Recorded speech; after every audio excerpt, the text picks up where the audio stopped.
moments,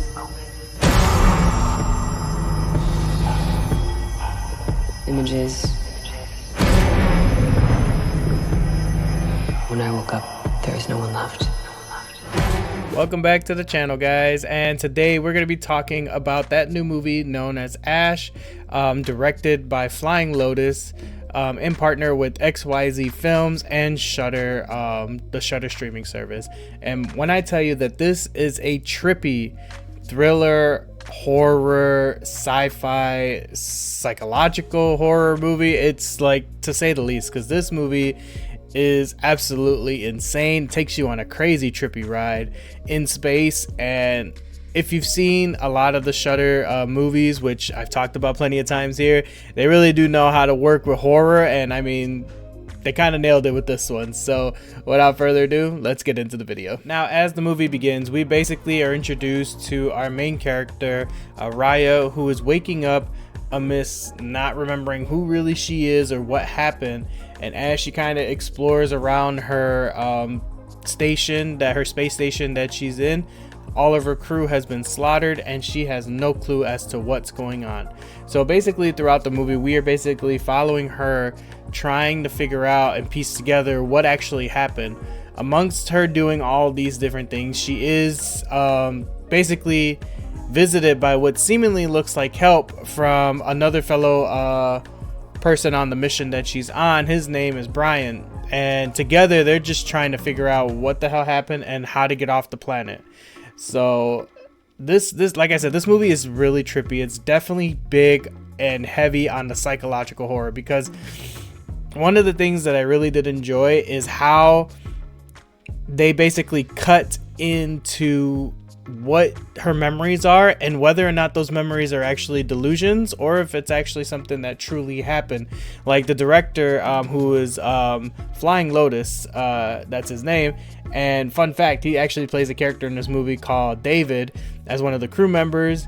And you know, he does such a great way of incorporating this sci-fi music to go into the background and to really emphasize like how the scene is being played out. And when I tell you, like, a lot of like the switches and how the mystery just grows, and then how there are a few different jump scares in there. I mean, it's absolutely crazy. And I mean, it did such an amazing job. Raya is actually played by Eiza Gonzalez, and she is phenomenal. She does this movie justice, honestly. Like, to see her portray the character of literally trying to figure out what happened, who she is, what's going on, and at the same time survive on a remote planet is ridiculous and insane. And I mean, she does it beautifully. I absolutely really did enjoy her performance.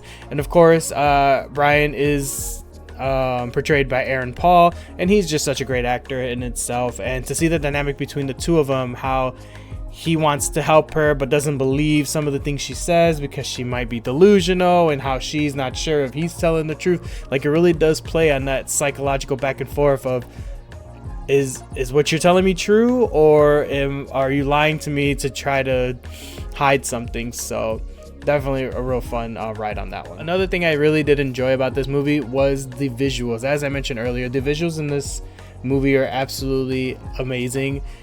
Just the way the director shows this fictional planet, but like the environment, you know, the mountains, the sand, the colors. I mean, absolutely, the colors really is what really kind of sells this movie with me.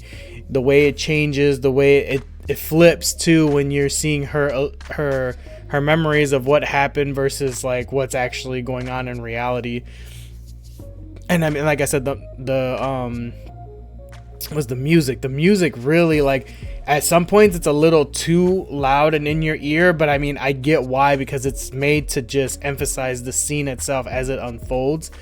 And yeah, man, I really did like it. I mean, it's just, you know, it's just a psychological horror thriller movie that's also a sci-fi fiction. And I mean, it's done so well. It was done really, really good. And I love the way the director just incorporated all those different aspects to give us this what we got. it's definitely like a lot of fun. Now, being that this movie is in partnership with Shudder, there is a good chance that it will be coming out on that streaming service. Not sure as to how soon, but there are limited releases being done in theaters. Most of the ones that were around in my area in Michigan were like the late night shows, so like 7 o'clock and I think a 9 o'clock and a 10 o'clock. So it was around those. And man, I absolutely loved it. I love that I got a chance to see this in theaters, because I feel like you wouldn't have gotten the full effect of the sound and the visuals unless you were watching it on a big screen. So that was also a really good choice, and I'm glad that they were able to do it. It's not always done with the lower, like not heavy sponsored movies, but there was no issues that I would say that I really had with this movie. Like I said, it was a really fun, and I mean it was gory too. So again, warning if you're not a fan of that, but it definitely was gory, and yeah, it was definitely all my ballpark. So with all that being said, I'm definitely going to give this movie a 4 out of 5. It's not by all means the most perfect and greatest movie ever, but it really is a good time at the movie theaters. And if you want to take my opinion, I would say definitely watch it on a big screen with a surround sound, because all those elements truly do feed into that psychological horror that this movie does produce. So yeah, definitely worth watching. And guys, that was my review for this movie. If you got a chance to see the movie, what were your thoughts on it, and what did you feel were kind of like the highlights of the movie in itself? Was it the cast, the sounds, visuals, the gore? I mean, there's a lot to choose from, and it was, like I said, it definitely was a fun time. As always, I appreciate you guys for taking the time to check out another episode of Movie Madness, and I'll see you on the next one.